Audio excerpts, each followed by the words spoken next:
ਨਾਨਕ ਭਗਤਾਂ ਸਦਾ ਵਿਗਾਸ, ਸੁਣੀਏ ਦੁਖ ਪਾਪ ਕਾ ਨਾਸ। ਵਾਹਿਗੁਰੂ ਜੀ ਕਾ ਖਾਲਸਾ, ਵਾਹਿਗੁਰੂ ਜੀ ਕੀ ਫਤਿਹ। ਸੁਣੀਏ ਦੀ ਇਹ ਚੌਥੀ ਪੌੜੀ ਔਰ ਸੁਣਨ ਦੀ ਮਹਾਨਤਾ ਧੰਨ ਗੁਰੂ ਨਾਨਕ ਦੇਵ ਜੀ ਮਹਾਰਾਜ। ਇਸ ਅਗੰਮੀ ਬਾਣੀ ਜਿਸ ਦਾ ਨਾਂ ਜਪ ਹੈ, ਸਤਿਕਾਰ ਵਜੋਂ ਅਸੀਂ ਜਪਜੀ ਸਾਹਿਬ ਕਹਿੰਦੇ ਹਾਂ, ਇਸ ਵਿੱਚ ਵਰਣਨ ਕੀਤਾ। ਵੈਸੇ ਤੇ ਪੁਰਾਣਾ ਸਨਾਤਨ ਮਤ ਉਹ ਵੀ ਇਹੀ ਕਹਿੰਦਾ ਰਿਹਾ, ਸਰਵਨਨ ਮਨਨ ਨਿਧਿਆਸਨ। ਪਹਿਲੇ ਸੁਣੋ, ਵੇਖ ਕੇ ਸਮਝ ਨਹੀਂ ਆਏਗੀ। ਈਸ਼ਵਰ ਪ੍ਰਥਮ ਵੇਖਣ ਦਾ ਵਿਸ਼ਾ ਨਹੀਂ, ਸੁਣਨ ਦਾ। ਸਰਵਨਨ, ਫਿਰ ਜੋ ਸੁਣਿਆ ਮਨਨ। ਸੁਣਿਆ ਤਾਂ ਸਫਲ ਹੋ ਗਿਆ ਜੀ, ਕਬੂਲ ਹੋ ਗਿਆ, ਮੰਨ ਲਿਆ, ਭਾਵ ਮਨ ਤੱਕ ਪਹੁੰਚ ਗਿਆ। ਜੋ ਸੁਣਿਆ ਉਹਦੀ ਸਮਝ ਆ ਗਈ ਹੈ, ਫਿਰ ਹੁਣ ਉਸ ਨਾਲ ਜੁੜੋ, ਉਹਦੇ 'ਚ ਧਿਆਨ ਜੋੜੋ। ਸਰਵਨਨ ਮਨਨ ਨਿਧਿਆਸਨ। ਜਿਤਨੇ ਚਿਰ ਤੱਕ ਸੁਣ ਕੇ ਸਮਝ ਨਾ ਆਵੇ, ਮਨ ਨਹੀਂ ਮੰਨਦਾ। ਤੇ ਜੇ ਮਨ ਨਾ ਮੰਨੇ ਤਾਂ ਧਿਆਨ ਦਾ ਜੋੜਨਾ ਬੜਾ ਔਖਾ ਹੈ।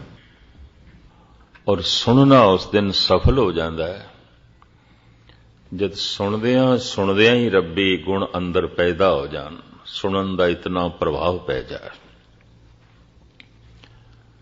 ਲਗਾਤਾਰ ਆਪ ਸਰਵਨ ਕਰ ਰਹੇ ਹੋ, ਸੁਣਦਿਆਂ ਹੀ ਪਾਪ ਨਾਸ ਹੋ ਜਾਂਦੇ ਨੇ। ਪਰਮਾਤਮਾ ਦੇ ਬੋਲ, ਪਰਮਾਤਮਾ ਦੇ ਗੁਣ ਸੁਣਦਿਆਂ ਜਿਸ ਤੇ ਪ੍ਰਭਾਵ ਪੈ ਗਿਆ, ਪਾਪ ਨਹੀਂ ਕਰ ਸਕਦਾ। ਤੇ ਜਦ ਪਾਪ ਹੀ ਨਹੀਂ ਕਰ ਸਕਦਾ ਤਾਂ ਦੁੱਖ ਤੇ ਪਾਪ ਦੇ ਚੋਂ ਨਿਕਲਦੇ ਨੇ, ਫਿਰ ਦੁੱਖ ਵੀ ਨਹੀਂ ਹੋਣਗੇ।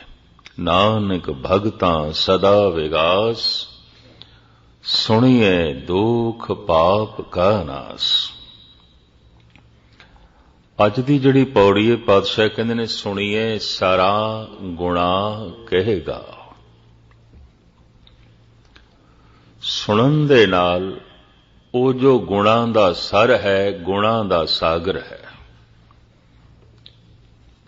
ਐਸਾ ਨਹੀਂ ਕਿ ਕੋਈ ਪਰਮਾਤਮਾ ਇੱਕ ਦੋ ਗੁਣਾਂ ਦਾ ਮਾਲਕ ਹੈ। ਗੁਣ ਨੂੰ ਪ੍ਰਾਚੀਨ ਭਾਸ਼ਾ ਵਿੱਚ ਕਲਾ ਵੀ ਆਖਿਆ। ਇਹ ਨਹੀਂ ਕਿ ਕੋਈ ਇੱਕ ਦੋ ਕਲਾ ਦਾ ਮਾਲਕ ਹੈ। ਅਨੰਤ ਗੁਣਾ ਹੋਏ ਠਾਕਰ ਚੜਿਆ, ਤੂੰ ਸਰਬ ਕਲਾ ਕਾ ਗਿਆਤਾ। ਬਹੁਤ ਪੁਰਾਣੇ ਸਮੇਂ ਤੋਂ ਐਸਾ ਸਮਝਦੇ ਰਹੇ ਨੇ ਕਿ ਕਲਾ ਸਿੱਧੀ ਪ੍ਰਮਾਤਮਾ ਤੋਂ ਆਉਂਦੀ ਹੈ। ਜੈਸੇ ਸੂਰਜ ਆਪਣਾ ਚਾਨਣਾ ਵੰਡਦਾ ਹੈ ਕਿਰਨਾਂ ਦੇ ਰਾਹੀਂ, ਪਰਮਾਤਮਾ ਦਾ ਪ੍ਰਕਾਸ਼ ਹਿਰਦੇ ਦੇ ਵਿੱਚ ਪਹੁੰਚਦਾ ਹੈ ਗੁਣਾਂ ਦੇ ਰਾਹੀਂ, ਕਲਾ ਦੇ ਰਾਹੀਂ। ਪਰਮਾਤਮਾ ਮਹਾਨ ਕਲਾਕਾਰ, ਉਸ ਨੂੰ ਸੁਣਨ ਵਾਲਾ ਤੇ ਸੁਣ ਕੇ ਸਮਝਣ ਵਾਲਾ ਕਲਾਕਾਰ ਹੋ ਹੀ ਜਾਂਦਾ ਹੈ। ਕੋਈ ਨਾ ਕੋਈ ਕਲਾ ਉਸ ਦੇ ਚੋਂ ਜਨਮ ਲੈਂਦੀ ਹੈ। ਧਾਰਮਿਕ ਦੁਨੀਆ ਦੇ ਲੋਕ ਹੈਰਾਨ ਹੋ ਜਾਂਦੇ ਨੇ, ਚੌਕ ਦੇ ਵਿੱਚ ਬੈਠ ਕੇ ਜੁੱਤੀਆਂ ਹੀ ਗੰਢ ਰਿਹਾ ਰਵਿਦਾਸ, ਪਰ ਈਸ਼ਵਰ ਦੀ ਜੈਸੇ ਸਮਝ ਪਈ, ਅੰਦਰੋਂ ਗੀਤ ਵੀ ਨਿਕਲਿਆ, ਸੰਗੀਤ ਵੀ ਨਿਕਲਿਆ ਔਰ ਮਹਾਨ ਗਿਆਨ ਵੀ ਨਿਕਲਿਆ। ਕਿਸੇ ਕੋਲ ਕਵਿਤਾ ਨਹੀਂ ਸਿੱਖੀ, ਕਵਿਤਾ ਅੰਦਰੋਂ ਹੀ ਫੁੱਟੀ ਹੈ। ਕਿਸੇ ਕੋਲ ਰਾਗ ਨਹੀਂ ਸਿੱਖਿਆ, ਸੰਗੀਤ ਅੰਦਰੋਂ ਹੀ ਨਿਕਲਿਆ। ਔਰ ਗਿਆਨ ਕਿਸੇ ਤੋਂ ਸੁਣਿਆ ਨਹੀਂ। ਕਾਰਨ ਭਾਰਤ ਵਿੱਚ ਹਜ਼ਾਰਾਂ ਸਾਲ ਤੱਕ ਇਹ ਪਰੰਪਰਾ ਰਹੀ ਕਿ ਸ਼ੂਦਰ ਨੂੰ ਵੇਦ ਸੁਣਨ ਦਾ ਹੱਕ ਨਹੀਂ। ਸ਼ੂਦਰ ਧਾਰਮਿਕ ਮੰਦਰ ਵਿੱਚ ਪ੍ਰਵੇਸ਼ ਨਹੀਂ ਕਰ ਸਕਦਾ, ਤੇ ਸ਼ੂਦਰ ਦੇ ਲਈ ਵਿਦਿਆਲਿਆਂ ਦੇ ਦਰਵਾਜ਼ੇ ਵੀ ਬੰਦ, ਉਹ ਪੜ੍ਹ ਵੀ ਨਹੀਂ ਸਕਦਾ। ਤੋ ਜਿਹੜਾ ਹੁਣ ਪੜ੍ਹ ਵੀ ਨਹੀਂ ਸਕਦਾ, ਧਾਰਮਿਕ ਮੰਦਰ ਵਿੱਚ ਵੀ ਨਹੀਂ ਜਾ ਸਕਦਾ, ਔਰ ਕਿਸੇ ਧਰਮ ਗ੍ਰੰਥ ਦੀ ਵਿਚਾਰ ਵੀ ਨਹੀਂ ਸੁਣ ਸਕਦਾ, लेकिन सारे ग्रंथ रविदास दे अंदरों पे फुटदे ने।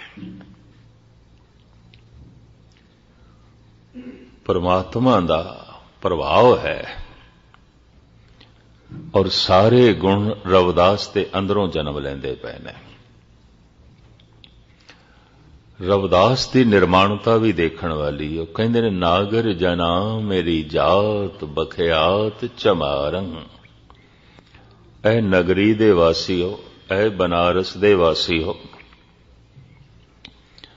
जात दा ते मैं चमार हां ते चमार नूं तुसीं शूदर कहंदे हो। नागर जना मेरी जात बखियात चमारंग। हृदय नाम गोबिंद गुण सारंग। हिरदे विच गोबिंद दा नाम है जो गुणां दा सागर है। परमात्मा दा नाम ही गुणां दा सागर है। रविदास कहंदे ने हुण मैं हैरान हां, बनारस दा जिहड़ा मुखी पुरोहित है, जिहड़ा सब तो वड्डा विद्वान है ते ब्राह्मण भी जिस तो सिक्शा ते दीक्षा लैंदे ने, ये मैनू डंडौत करदा है। मैं चमार नूं डंडौत करदा है, मत्था टेकदा। तो रविदास अगे कहंदे ने अब विपर ते प्रधान करे डंडौत। जिहड़ा विपर भाव ब्राह्मणां दा जो मुखी है, विपरां दा जो मुखी है, सिरमौर है। हालांकि मैं की छुपांदे नहीं अपनी गल्लों। मेरी जात कुडवांडला ढोर ढुवंता अजहूं बनारसी आस पासा। ये नहीं कि कोई पुरानी गल, अजे भी बनारस दे आस पास कोई मरे हुए ढोर पशु असी उन्हां दी खल लांदे हां, खल पकांदे हां, चमड़ा रंगदे हां, फिर उहदियां जुतियां बनांदे हां। अजे भी ये नहीं कि कोई पुरानी गल। अज हूं बनारसी आस पासा, पर अब विपर ते प्रधान करे डंडौत तेरे नाए सरनाए रविदास दासा। हे प्रभु, जिस दिन दा मैं तेरा दास बनिया ते तेरे गुण मेरे अंदर वस गए ने, ये जिहड़ा बनारस ब्राह्मणां दा सिरमौर ब्राह्मण है मैनू डंडौत करदा है, समझ आईए मैनू डंडौत नहीं करदा, ये तेरे नाम नूं करदा जो मेरे हिरदे च वस गया। तैनू ही करदा, मैनू कौन पुछदा। मैं ते अज भी उही काम करदा, जुतियां गंढण दा। लेकिन इतना ज्ञान अंदरों प्रगट होया है कि महान ज्ञानी भी सजदा करदा है। इतनी कला अंदरों प्रगट हुई है कि बड़े बड़े शायर कवि भी हैरान हैं। ऐसा संगीत अंदरों फुटे है, बड़े बड़े संगीतकार हैरान हैं। मैं फिर अर्ज करां, परमात्मा ज्ञान है, परमात्मा गीत है, परमात्मा संगीत है। परमात्मा प्रगट होया है तो ज्ञान जरूर प्रगट होया है। परमात्मा प्रगट होया है तो गीत संगीत जरूर प्रगट होया, कोई ना कोई कला जरूर प्रगट होंदी है। अगर कोई आखे मेरे घर दे सूरज दी किरण आ गई है, पर करां कि मेरे घर दे अजे भी अंधेरा है, ये हो ही नहीं सकता। या ते किरणा ने प्रवेश नहीं किया घर दे। जे अंधेरा है तो एक कहने की लोड़ ही नहीं, किरणा ने प्रवेश भी कर लिया, मेरे घर दे सूरज दियां किरणा ने फिर भी अंधेरा है, हो ही नहीं सकता। ये हो ही नहीं सकता। जपदियां जपदियां सुनदियां सुनदियां परमात्मा प्रगट होया है, और वो कलाकार ना होवे, हो नहीं सकता। कुछ ना कुछ तो उसके अंदरों प्रगट होवेगा। गुणा करके कला करके प्रगट होंदा है, पता चलता है कि इहदे अंदर परमात्मा प्रगट होया है। और गुणा करके ही धार्मिक मनुख की पहचान है, रंग रूप करके नहीं, पहरावे करके भी नहीं, गुण करके। और वो गुणां दा सागर है। धन गुरु नानक देव जी महाराज कहते हैं जो परमात्मा दा नाम सुनते ने वो जो गुणां दा सागर है, सुनिए सारा गुणा कहेगा। वो जो गुणां दा सागर है ਉਹਨੂੰ ਪ੍ਰਾਪਤ ਕਰ ਲੈਂਦੇ ਨੇ, ਗ੍ਰਹਿਣ ਕਰ ਲੈਂਦੇ ਨੇ, ਉਹਨਾਂ ਦੇ ਘਰ ਦੇ ਚ ਇਹ ਸਾਰੇ ਗੁਣ ਪ੍ਰਗਟ ਹੋ ਜਾਂਦੇ ਨੇ। ਇੱਕ ਦਫਾ ਮੈਂ ਫਿਰ ਅਰਜ਼ ਕਰਾਂ, ਅਗਰ ਕੋਈ ਮਨੁੱਖ ਆਖੇ ਮੈਂ 10 ਸਾਲ ਤੋਂ ਸੁਣਦਾ ਪਿਆ, 20 ਸਾਲ ਤੋਂ ਸੁਣਦਾ ਪਿਆ, ਇਹ ਗੱਲ ਤੇ ਨਹੀਂ ਬਣੀ ਜੋ ਸੁਣੀਏ ਦੀ ਪੌੜੀਆਂ ਦੇ ਚ ਗੁਰੂ ਨਾਨਕ ਕਹਿ ਰਹੇ ਨੇ, ਤਾਂ ਮੈਂ ਫਿਰ ਅਰਜ਼ ਕਰਾਂ ਨਹੀਂ ਸੁਣਿਆ। ਇਤਨਾ ਹੀ ਕਹਿਣਾ ਪੈਣਾ, ਨਹੀਂ ਸੁਣਿਆ। ਇਹ ਹੋ ਹੀ ਨਹੀਂ ਸਕਦਾ ਕਿ ਮਨੁੱਖ ਸੁਣੇ ਤੇ ਰੱਬੀ ਗੁਣ ਨਾ ਪ੍ਰਗਟ ਹੋਵਨ। ਸੁਣਨ ਦੀ ਵਾਕਈ ਇੱਕ ਮਾਨਸਿਕ ਅਵਸਥਾ ਬਣ ਜਾਂਦੀ ਹੈ। ਧੰਨ ਗੁਰੂ ਰਾਮਦਾਸ ਜੀ ਮਹਾਰਾਜ ਨੇ ਇਸ ਨੂੰ ਜਿਸ ਢੰਗ ਨਾਲ ਬਿਆਨ ਕੀਤਾ, ਮੈਂ ਜ਼ਰਾ ਸਪਸ਼ਟ ਕਰ ਦਿਆਂ। ਚੌਥੇ ਪਾਤਸ਼ਾਹ ਧੰਨ ਗੁਰੂ ਰਾਮਦਾਸ ਜੀ ਮਹਾਰਾਜ ਫਰਮਾਨ ਕਰਦੇ ਨੇ, अंतर प्यास उठी प्रभ केरी, सुन गुरु बचन मन तीर लगैया। ये प्रभु दा बोल मैं की सुनिया, ये ते तीर दी तरह लगे। ते जे तीर दी तरह ही नहीं लगे तो की सुनिया? कुछ भी नहीं सुनिया। ये भी मर्ज करते हैं। तीर तन नूं लगे, सीना छल नहीं करेगा, खून निकलेगा, शरीर तड़पेगा, लाजमी। बाणी दा तीर मन नूं लगे है, मन दे चों लोभ निकलेगा, वासना निकलेगी। तीर तन नूं निकले लगे है, खून निकलेगा। बाणी दा तीर मन नूं लगे है, लोभ निकलेगा, वासना निकलेगी, क्रोध निकलेगा, वैर विरोध निकलेगा, जिन्नी गंध है, जिन्ना गंदा खून है निकलेगा।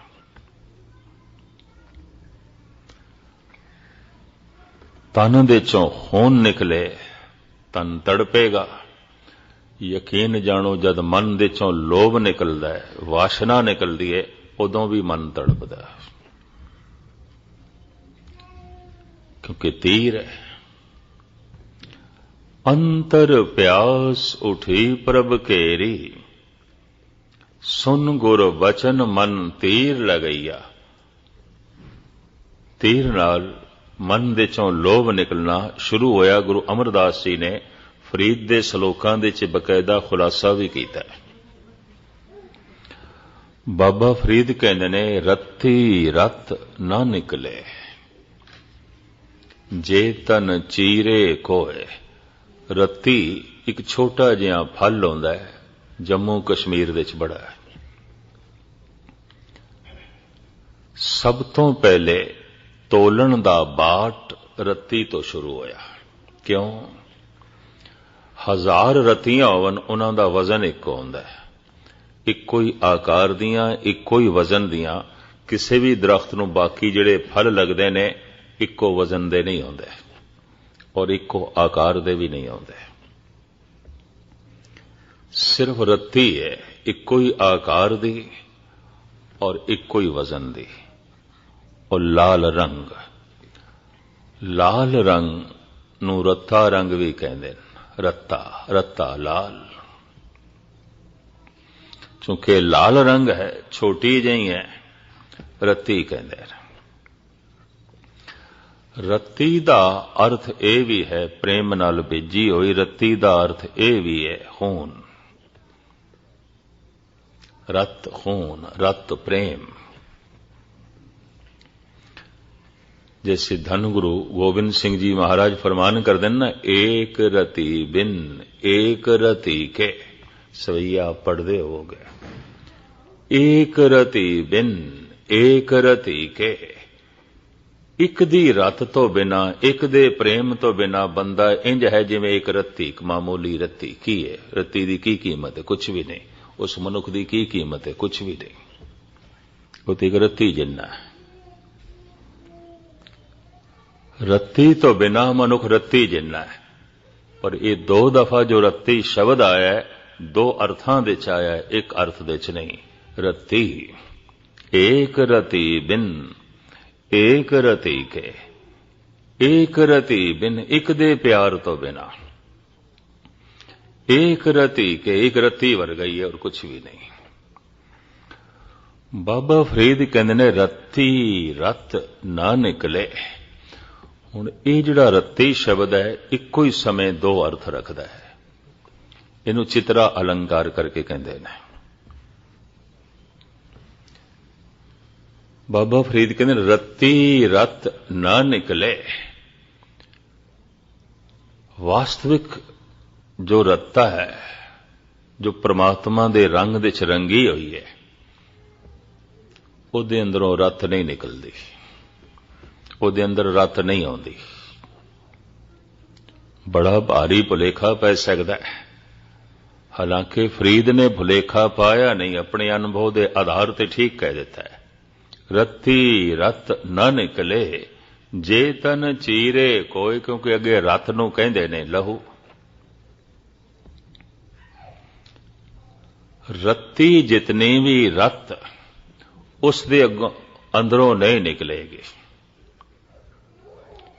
जो रत्ती है, जो रंगी हुई है, उसदे अंदरों रत नहीं निकलेगी। रत्ती शब्द एक दफा वरते है, कावे चाल नूं मुख रख के अर्थ इत्थे दो बनदे ने। रत्ती रत ना निकले जे तन चीरे कोय, फरीदा जोश है रत्ते आपने तिन तन रत ना होए। जो परमात्मा दे रंग दे च रते ने गल खोल दी है, उन्हां दे अंदर रत नहीं आउंदी, लहू नहीं आउंदा। गुरु नानक गुरु अमरदास जी ने सोचिया फरीद दे इस श्लोक दे किधरे लोकी गलत अर्थ ना कर देन। फरीद ते ठीक कह रहे हैं, अर्थ करने वाले किधरे अर्थां दा अनर्थ ना कर दें। तो जो फरीद कह रहे ने उसनूं खोल के समझाते ने। अगे चल के गुरु अमरदास इसे श्लोक दे थल्ले श्लोक है मल्ला तीजा। फरीदा एह तन सब्बो रत है। ऐ फरीद तन सारे दा सारा लहू है। फरीदा एह तन सब्बो रत है। रत बिन तन ना होए। लहू तो बिना तन हो नहीं सकता, मनुख जिंदा रह नहीं सकता। फरीदा ए तन सब्बो रत है। रत बिन तन ना होए, जो शै रते आपने तिन तन लोभ रत ना होए। भय पईए तन खीण होए, लोभ रत विचों जाए। ज्यों बै संतर दात सुध होए, त्यों हर का भौ दुरमत मैल गवाए। जो परमात्मा दे रंग विच रता है, ਉਹਦੇ अंदर लोभ दी रत नहीं होवेगी। जे लोभ दी रत है तो परमात्मा दी रत नहीं है। बस पहचान करा देती। लोभी है ये संतोखी नहीं है, तो जो संतुष्ट नहीं है वो प्रेमी नहीं है। जो संतुष्ट नहीं है उन्हें की परमात्मा का नाम सुनिया। कल दी पौड़ी च आपने सरवण कीता, सुनिए सत संतोख ज्ञान, तो संतोखी हो जाता है। लोभी है तो रत नहीं है, और लोभ इसनूं थां थां ते गिराएगा। और महाराज दी बाणी ते इत्थे तक कहंदी है, लोभी का वेसा ना कीजे जे का पार वसा। भरोसा ना करी इसते, ये कुछ भी कर सकता है। लोभी ते विश्वास ना करी। सतगुर दी बाणी भी सानू सुचेत कर दी है। क्यों लोभी दा फिर इंज खुलासा कर देन मेरे पातशाह। ज्यों कू कर हर काया, धावे दह दिस जाए। लोभी जंत न जाने, बख अभख सब खाए। ज्यों कू कर हर काया, हल काया कुत्ता पालिया होवे कुत्ते नूं ते किधरे कुत्ता पागल हो जाए ते मालक नूं भी वड्डदा, फिर नहीं छड्डदा। फिर हलकाया कुत्ता पागल नूं भी वड्डदा है। ਹਲਕਾਏ ਕੁੱਤੇ ਨਾਲ ਤਸ਼ਬੀਹ ਕਿਉਂ ਦਿੱਤੀ? ਮਹਾਰਾਜ ਕਹਿੰਦੇ ਨੇ ਭਾਇਓ ਲੋਭ ਸੰਗ ਹੋਰਾ। ਲੋਭ ਵੀ ਮਨੁੱਖ ਨੂੰ ਪਾਗਲ ਕਰ ਦਿੰਦਾ ਹੈ ਔਰ ਉਹ ਜਗਤ ਨੂੰ ਤੇ ਧੋਖਾ ਦੇਗਾ, ਗੁਰੂ ਨੂੰ ਵੀ ਧੋਖਾ ਦੇਣ ਦੀ ਕੋਸ਼ਿਸ਼ ਕਰੇਗਾ। ਅਕਸਰ ਭਾਰਤ ਵਿੱਚ ਪੜ੍ਹਨ ਨੂੰ ਮਿਲਦਾ ਹੈ, ਗਊਸ਼ਾਲਿਆਂ ਦੇ ਚੰਦੇ ਉਗਾਉਣ ਵਾਲੇ ਗਊਆਂ ਦੇ ਨਾਂ ਤੇ ਗਊਆਂ ਨਾਲ ਹੀ ਧੋਖਾ ਕਰ ਜਾਂਦੇ ਨੇ। ਮੰਦਰਾਂ ਦੇ ਨਾਂ ਤੇ ਧਨ ਇਕੱਠਾ ਕਰਨ ਵਾਲੇ ਪ੍ਰਮਾਤਮਾ ਦੇ ਨਾਮ ਤੇ ਹੀ ਧਨ ਕਰਕੇ ਧੋਖਾ ਕਰ ਜਾਂਦੇ ਨੇ, ਲੋਭ ਕਰਕੇ। ਔਰ ਅਕਸਰ ਗੁਰੂ ਦੀਆਂ ਗੋਲਕਾਂ ਥਾਂ ਥਾਂ ਤੇ ਖਤਰੇ 'ਚ ਹੁੰਦੀਆਂ ਹੀ ਨੇ। ਮੇਰੇ ਕੋਲ ਤੇ ਜਾਪਾਨੀ ਬੌਧ ਭਿਕਸ਼ੂ ਨੇ ਸੀਸਗੰਜ ਦੇ 'ਚ ਪੁੱਛ ਲਿਆ, ਕਿਉਂਕਿ ਅੱਗੇ ਗੋਲਕ ਤੇ 4 ਤਾਲੇ ਤੇ 4 ਨੂੰ ਸੀਲ ਲੱਗੀ। ਮੈਨੂੰ ਗੱਲ ਭੁੱਲਦੀ ਨਹੀਂ। ਮੈਨੂੰ ਕਹਿਣ ਲੱਗਾ ਇਹ ਟੈਂਪਲ ਹੈ ਨਾ ਔਰ ਇਤਿਹਾਸਕ ਹੈ, 4 ਤਾਲੇ, ਕਿਆ ਇੱਥੇ ਵੀ ਚੋਰੀ ਹੋ ਸਕਦੀ ਹੈ? ਇੱਥੇ ਵੀ ਡਾਕਾ ਪੈ ਸਕਦਾ ਹੈ? ਔਰ ਫਿਰ ਸੀਲ ਵੀ ਲੱਗੇ ਹੋਏ ਨੇ, ਸੀਲ ਵੀ 4 ਤਾਲਿਆਂ ਤੇ ਲੱਗੀ ਹੋਈ ਹੈ, ਤਾਲਾ ਵੀ ਇੱਕ ਨਹੀਂ ਔਰ ਬੜੇ ਮੋਟੇ ਮੋਟੇ। ਮੈਂ ਉਸ ਨੂੰ ਦੱਸਣ ਲੱਗ ਪਿਆ, ਸਾਹਮਣੇ ਬੋਰਡ ਦਾ ਦਰਖਤ ਹੈ, ਇੱਥੇ ਗੁਰੂ ਤੇਗ ਬਹਾਦਰ ਸਾਹਿਬ ਜੀ ਬੈਠੇ ਸਨ, ਇਤਿਹਾਸ ਦੱਸ। ਕਹਿੰਦਾ ਨਹੀਂ, ਕਹਿੰਦਾ ਮੈਂ ਕਈ ਦਫਾ ਆਇਆ, ਹਰ ਸਾਲ ਆਉਂਦਾ ਮੈਂ ਬੌਧ ਪੂਰਨਿਮਾ ਤੇ, ਜਿਸ ਦਿਨ ਮਹਾਤਮਾ ਬੁੱਧ ਦਾ ਜਨਮ ਹੋਇਆ ਸੀ। ਕਹਿੰਦਾ ਮੈਂ ਹਰ ਸਾਲ ਜਾਪਾਨ ਤੋਂ ਆਉਣਾ, ਗਿਆ ਦੇ ਦਰਸ਼ਨ ਕਰਦਾ, ਇੱਥੇ ਵੀ ਆਉਣਾ। ਇਤਿਹਾਸ ਤੁਸੀਂ ਮੈਨੂੰ ਨਾ ਦੱਸੋ। ਇਹ ਜੋ 4 ਤਾਲੇ ਲਗੇ ਨੇ ਔਰ ਸੀਲ ਵੀ ਲਗੀ ਹੈ, ਕਿਆ ਇੱਥੇ ਵੀ ਖਤਰਾ ਹੈ? ਤੇ ਮੈਂ ਫਿਰ ਟਾਲ ਕੇ ਮਹਾਰਾਜ ਦਾ ਇਤਿਹਾਸ ਸੁਣਾਉਣ ਲੱਗਾ। ਉਹਨੇ ਸੋਚਿਆ ਵੀ ਇਹ ਤੇ ਹੁਣ ਦੱਸਣਾ ਹੀ ਨਹੀਂ ਚਾਹੁੰਦਾ, ਸਮਝ ਗਿਆ ਸਿਆਣਾ ਸੀ। ਮੈਂ ਕੌਣ ਆਪਣਾ ਹੀ ਆਪ ਨੂੰ ਨੰਗਾ ਕਿਸ ਤਰ੍ਹਾਂ ਕਰੀਏ? ਇਹਨੂੰ ਕੌਣ ਦੱਸੇ? ਜੇ ਤਾਲੇ ਨਾ ਹੋਣ ਤੇ ਸਵੇਰੇ ਲੱਭਣਾ ਹੀ ਕੱਖ ਨਹੀਂ, ਇਹਦੇ 'ਚ ਕੁਝ ਵੀ ਨਹੀਂ ਲੱਭਣਾ। ਕੌਣ ਦੱਸੇ? ਮੈਂ ਅਰਜ਼ ਕਰਾਂ, ਭਇਓ ਲੋਭ ਸੰਗ ਹੋਰਾ। ਪਟਨਾ ਸਾਹਿਬ ਦੀ ਗੱਲ ਹੈ। ਧੰਨ ਗੁਰੂ ਗੋਬਿੰਦ ਸਿੰਘ ਜੀ ਮਹਾਰਾਜ ਨੇ 100 ਤੋਲੇ ਦਿੱਤੇ, ਇੱਕ ਪਾਲਕੀ ਬਣਾਣੀ ਸੀ। ਇਤਿਹਾਸ ਹੈ, ਗੁਰੂ ਪ੍ਰਤਾਪ ਸੂਰਜ ਦੇ ਲਈ ਲਿਖਿਆ ਹੈ। ਤੇ ਪਾਲਕੀ ਬਣ ਕੇ ਆ ਗਈ ਤੇ ਜਿਹੜੇ ਬਣਾ ਕੇ ਲਿਆਏ ਮਹਾਰਾਜ ਆਪਨੇ ਤੇ 100 ਤੋਲਾ ਦਿੱਤਾ ਸੀ ਨਾ, ਅਸੀਂ 700 ਤੋਲੇ ਲਾਇਆ ਤੁਹਾਡੀ ਬਖਸ਼ਿਸ਼ ਲੈਣ ਲਈ। ਤੁਸੀਂ ਰਹਿਮਤ ਕਰੋ, ਕਿਰਪਾ ਕਰੋ। ਅਸੀਂ ਬਾਕੀ ਇਧਰ ਉਧਰੋਂ ਇਕੱਠਾ ਕਰਕੇ 700 ਤੋਲਾ ਲਾਇਆ। ਇਹ ਮੈਂ ਤੁਹਾਨੂੰ ਇਤਿਹਾਸਕ ਪ੍ਰਸੰਗ ਸਰਵਨ ਕਰਾ ਰਿਹਾ। ਮਹਾਰਾਜ ਨੇ ਸੇਵਾਦਾਰਾਂ ਨੂੰ ਕਿਹਾ, ਜਿਹਨੇ ਲੰਗਰ ਦੀਆਂ ਲੱਕੜਾਂ ਨਾ ਸਾਰੀਆਂ ਇੱਥੇ ਵਿਹੜੇ 'ਚ ਲਿਆਓ, ਇਕੱਠੀਆਂ ਕਰੋ, ਔਰ ਆਖਿਆ ਸਜਾ ਕੇ ਤਰਤੀਬ ਨਾਲ ਰੱਖੋ। ਇੰਜ ਤਰਤੀਬ ਤੇ ਜਿਵੇਂ ਕਦੀ ਭਾਰਤ ਵਿੱਚ ਦੇਖਿਆ ਉਹ ਚਿਤਾ ਸਜਾਉਂਦੇ ਨੇ, ਇਸ ਤਰ੍ਹਾਂ ਸਤਿਗੁਰ ਨੇ ਰਖਵਾਈਆਂ। ਉਹਦੇ ਉੱਤੇ ਪਾਲਕੀ ਰਖਵਾ ਦਿੱਤੀ, ਆਪ ਅੱਗ ਲਾ ਦਿੱਤੀ। ਮਾਤਾ ਜੀ ਵੀ ਰੋਕਦੀਆਂ ਰਹੀਆਂ। ਉਮਰ ਛੋਟੀ ਸੀ ਪਾਤਸ਼ਾਹ ਦੀ, ਬਾਲਕ ਅਵਸਥਾ, ਅੱਗ ਲਾ ਦਿੱਤੀ। ਮਾਤਾ ਜੀ ਰੋਕਦੀਆਂ ਨੇ, ਇੰਨੀ ਸ਼ਰਧਾ ਨਾਲ ਬਣਾ ਕੇ ਲਿਆਏ ਨੇ। ਇਤਨੀ ਸੋਹਣੀ ਪਾਲਕੀ ਤੁਸੀਂ ਦਿੱਤਾ ਵੀ 100 ਤੋਲੇ, ਇਹ 700 ਤੋਲੇ ਦੀ ਬਣਾ ਕੇ ਲਿਆਏ ਨੇ ਤੇ ਅਗਨ ਭੇਟ ਕਰ ਰਹੇ ਹੋ। ਮਾਂ ਜੀ, ਮੈਂ ਤੁਹਾਨੂੰ ਇਹਨਾਂ ਦਾ ਅਸਲੀ ਸਰੂਪ ਦਿਖਾਣਾ ਹੈ। ਸਿਰਫ 7 ਤੋਲੇ ਸੀ ਉਸਦੇ 'ਚ, ਗੁਰੂ ਦੇ ਤੋਲੇ ਵੀ ਖਾ ਗਏ। ਇਹ ਇਤਿਹਾਸ ਮੈਂ ਤੁਹਾਨੂੰ ਸੁਣਾਉਂਦਾ ਪਿਆ ਔਰ ਕਵੀ ਸੰਤੋਖ ਸਿੰਘ ਜੀ ਨੇ ਲਿਖਿਆ ਹੈ। ਗੁਰੂ ਪ੍ਰਤਾਪ ਸੂਰਜ ਦੇ 'ਚ ਲੰਬੀ ਚੌੜੀ ਕਥਾ, ਜਿਹਦੀ ਰੋਜ਼ ਇਤਿਹਾਸਕ ਸਥਾਨਾਂ 'ਚ ਭਾਰਤ ਦੇ 'ਚ ਕਥਾ ਹੁੰਦੀ ਹੈ। ਮਹਾਰਾਜ ਕਹਿੰਦੇ ਨੇ ਇਹ ਹਲਕਾਏ ਹੋ ਗਏ, ਹਲਕੇ ਹੋ ਗਏ, ਹਲਕੇ। ਉੱਥੇ ਇਤਿਹਾਸ 'ਚ ਇਹ ਲਿਖਿਆ, ਹਲਕੇ ਹੋ ਗਏ ਤੇ ਹਲਕੇ ਹੋ ਗਏ। ਇਹ ਤੇ ਕਿਸੇ ਨੂੰ ਵੀ ਧੋਖਾ ਦੇ ਸਕਦੇ ਨੇ। ਮਾਂ ਨੂੰ ਧੋਖਾ ਦੇ ਸਕਦੇ ਨੇ, ਪਿਤਾ ਨੂੰ ਧੋਖਾ ਦੇ ਸਕਦੇ ਨੇ, ਭਰਾ ਨੂੰ ਧੋਖਾ ਦੇ ਸਕਦੇ ਨੇ, ਗੁਰੂ ਪੀਰ ਪੈਗੰਬਰ ਨੂੰ ਧੋਖਾ ਦੇ ਸਕਦੇ ਨੇ, ਕਿਸੇ ਨੂੰ ਵੀ ਦੇ ਸਕਦੇ ਨੇ। ਕਿਉਂ? ਹਲਕੇ ਹੋ ਗਏ ਨੇ। ਭਇਓ ਲੋਭ ਸੰਗ ਹੋਰਾ, ਜਿਉ ਕੂ ਕਰ ਹਰ ਕਾਇਆ, ਧਾਵੇ ਦੈ ਦਿਸ ਜਾਏ। लोभी जंत न जाणई भख अभख सब खाए। अभख भी खाएगा, जो उसका हक नहीं बनता उसनों भी काबू करेगा, क्योंकि लोभ है। और लोभ हलकाया कर देंदा है। ते जिवें पागल कुत्ते नूं समझ नहीं भी इसने मैनू पालिया, इसदे घर में पलिया, मालिक नूं वड्डदा है, इस तरह लोभ दे नाल हल्का मनुख गुरु पीर पैगंबर नूं भी धोखा देंदा है। जगत दे नाम ते, संसार दे नाम ते ठगी करदा है, धर्म दे नाम ते भी ठगी करदा है। धन गुरु गोबिंद सिंह जी महाराज दा एक वाक दसम ग्रंथ आप कहंदे ने, पाप करे परमार्थ के वस्ते पापन ते पुन पाप ल जाए। संसार दे नाम ते जो पाप करदे ने, चलो चलदा है, जगत दे चलदा है पाप, पर जिहड़े धर्म दे नाम ते पाप करदे ने, धर्म दे नाम पाप करे परमार्थ के वस, रब दा नाम लेके पाप करदे ने, धर्म दे नाम ते पाप करदे ने। महाराज कहते ने एक दफा ते पापां नूं भी कंबणी छिड़ जांदी है, कंबा कित्थे वरतदा पिया सानू। चलो सानू बाजार दे च वरतना सी, घर बाहर दे च वरतना सी, तू मंदिर दे सानू वरत रहे, रब दे नाम ते वरत रहे। पाप भी कम जांदे ने। तै पापन ते पुन पाप ल जाई।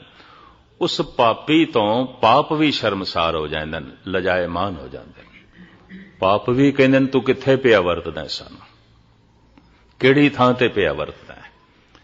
एक दफा ते पापां नूं भी कंबणी छिड़ जांदी है, कित्थे सानू वरतदा पिया तू, किहड़ी थां ते सानू वरतदा पिया। खैर इते भी विचकार गल आ गई। गुरु अमरदास जी महाराज कहंदे ने, फरीदा मनदियां लोभ नहीं आउंदा। जो रब नाल रते ने उन्हां दे अंदर रत नहीं आउंदी, लहू नहीं आउंदा, पर किहड़ा लहू। और फरीद ने ते गल रहस दे च कह दिती, रमज दे च कह दिती। रहस ते रमज दे च कहना इंज आउंदा है, जिवें कुदरत फल देंदी है सानू छिलकियां दे च लपेट के, चाहे केला है, संतरा है, बादाम है, अखरोट है, छिलकियां दे च लपेट के देंदी है। छिलकियां नूं उगाड़ के अंदरों गिरी कढनी पैंदी है। कई दफा महापुरुष भी एक बारीक गल रहस ते रमज दे च कहंदे ने, खोलनी पैंदी। और रहस ते रमज नूं खोलना ना आवे तो कई दफा पता भी नहीं चलता इस सतपुरुष ने की आख्या। मैं पहली दफा जब बैंकॉक गया, थाईलैंड, रात दे 12 बजे पहुंचे। प्रबंधक सज्जन गुरुद्वारे ले गए, लंगर किधरे बना के रखिया सी। मैं कि मैं नहीं छकना हूं, 1 बज गया, हुण आराम करांगे, थोड़ा बहुत मैं खा लिया सी, मैनूं लोड़ नहीं। उत्थे एक बड़े गुरमुख जीवड़े सन, भाई अर्जन सिंह जी ग्रंथी, हुण ते नहीं रहे, पहले उन्होंने ननकाणा साहब ग्रंथी रहे सन, बड़े सियाणे सुलझे। वो फल लेके आ गए, कहने लगे अच्छा ज्ञानी जी, नहीं लंगर छकना तो कोई गल नहीं, कुछ फल छक लो। तो जब मेरे अगों रखे तो बैंगणा दी तरह सन। मैं कि हद हो गई, चंगा देश है, बैंगणा नूं भी फल कहंदे ने। निक्के निक्के छोटे जिवें बैंगण होंदे ने, इस तरह ही हो बहु, उस तरह ही उपर डंडियां। मैं कि चंगा देश है, साडे उत्थे मुल्क ते सब्जी कहंदे ने, ये कहंदे ने फल खा लो। मैं देखे ही जावां ते ज्ञानी जी कहने लगे छको। मैं कि तुसी पहले छको। कहने लगे नहीं, मैं हुण सब कुछ छक बैठा, तुसी छक। हुण मैनू नहीं पता सी असल की है सिलसिला, और दुविधा च भी मैं पिया। मैं कि जे बैंगण है तो मैं छकड़े नहीं, ते जे कोई फल है तो किवें छकीदा है, की सिलसिला। उन्हें भी मेरी मजबूरी देख ली, समझ गया सियाणा सी। कहंदा ज्ञानी जी इत्थे पहली दफा आए हो? मैं कहा हाँ पहली दफा आया। लगदा है फल भी पहली दफा देखे, इनू मांगणू कहंदे ने। मैं कहा पहली दफा ही देखे। उन्हें फिर मेरे सामने तोड़े, अंदरों जिवें लीची होंदी इस तरह दीयां गिरियां निकलियां, बड़ियां मिठियां, 4-4 5-5 हरक दे अंदर सन। मैं कहा हद हो गई, नाव तोड़दा तो मैनूं तो कुछ नहीं पता चलना सी, मैं तो दुविधा च पिया होया। कई दफा सतपुरुष जो रमज दे च रहस दे च गल कह देंदे ने, ਉਹਦਾ पता नहीं चलता आम बंदे नूं, उपरों ही उपरों ले लैंदे लोग। और फिर अर्थां दा अनर्थ हो जाता है। ये भी मैं अर्ज करते हैं।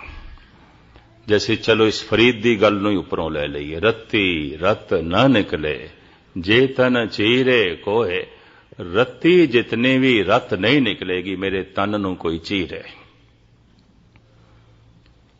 तो जो हुण यही अर्थ कर दईए तो रत तो बिना ते तन हो नहीं सकता, लहू तो बिना ते शरीर हो नहीं सकता। गुरु अमरदास फिर अगों खोलते ने, फरीद ने जो रमज दे च गल कह दी है, रहस दे जो गल कह दी है, गुरु अमरदास नूं खोलनी पई इस वास्ते किधरे अर्थ करने वाले अनर्थ ना कर बैठन, किधरे फरीद नूं गलत ना समझ बैठन। फरीदा एह तन सब्बो रत है, रत बिन तन ना होए, जो शय रते आपने तिन तन लोभ रत ना होए, भै पईए तन खीण होए, लोभ रत विचों जाए, ज्यों बैसंतर धात सुध होए, त्यों हर का भाव दुरमत मैल गवाए। परमात्मा दा भय सारी दुरमती नाश कर देंदा है, अंदरों लोभ निकल जाता है। रब दा नां सुनिया कि उन्होंने दुरमत नाश हो गई, सारा लोभ अंदरों निकल गया। धन गुरु रामदास जी महाराज कहते ने, परमात्मा दा नाम ए बोल ए बाण, बाण दी तरह लगे। बाण भी बोल नूं कहंदे ने, ते बाण तीर नूं कहंदे ने, बाण बोल नूं कहंदे ने। ये भी मैं बाण दे अर्थ तीर, बाण दे अर्थ बोल।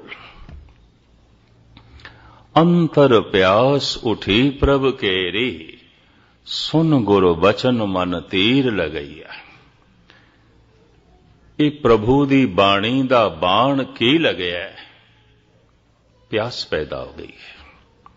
तन नूं तीर लगे, तन तड़पदा है, खून निकलदा है, और तड़पदा होया मनुख करदा है हाय पानी हाय पानी हाय पानी, कंठ खुश्क हो जाता है। खून दे बहुता निकलन करके गला खुश्क हो जाता है, तड़पदा होया मनुख पानी मंगदा है। आयुर्वेद आचार्य कहंदे ने, तड़पदे मनुख दे मूंह दे पानी पा दिता जाए, बचण दी संभावना हो जाती है। कुछ देर वास्ते उसनूं आराम मिल सकता है, सुकून मिल सकता है, उहदी तड़पणा दे फर्क पै सकता है। तड़पदा होया मनुख हाय रोटी नहीं करदा, हाय पानी हाय पानी। बाण लगे बाहरों तन नूं, तड़पे है, खून निकल रहा है, हाय पानी कर रहा है। पर गुरु दी बाणी दा बाण लग गया मन नूं, मन चो लोभ निकल गया। यही तड़पदा होया मन करदा है वाहेगुरु वाहेगुरु वाहेगुरु वाहेगुरु, उसदी प्यास है, तड़प के कह रहे वाहेगुरु, उसदी मंग है। इस तरह जिवें तन दे तल ते तड़पदा होया मनुख करदा है हाय पानी हाय पानी हाय पानी, और उसनूं पता है एक घुट पानी दी हुण कीमत किन्नी है। इस तरह ही मन नूं बाणी दा बाण लगे है, और ये तड़पदा होया जो वाहेगुरु वाहेगुरु कर रहा है, इनू पता है एक दफा वाहेगुरु आखना कितना महान है। सारे तीरथ विचे आ गए, सारा पुन दान विचे ही आ गया, सारी साधना विचे ही आ गई इको ही दफा आखण नाल। कहते ने 3 दफा राम कहला के लोई ने किसे रोगी दा रोग दूर कीता सी, कबीर नाराज हो गए सन। एक ही कीता, मेरी तोहीन हो जांदी बर्दाश्त दी गल सी, तू ते राम नाम दी तोहीन कीती। एक दफा कहलांदी, और एक दफा कहला के सारा नगर पवित्र कीता जा सकदा अगर कहण दा ढंग होवे। ते तू 3 दफा कहलाया एक रोगी दा रोग दूर करने वास्ते। ये भगतमाल दी कथा है।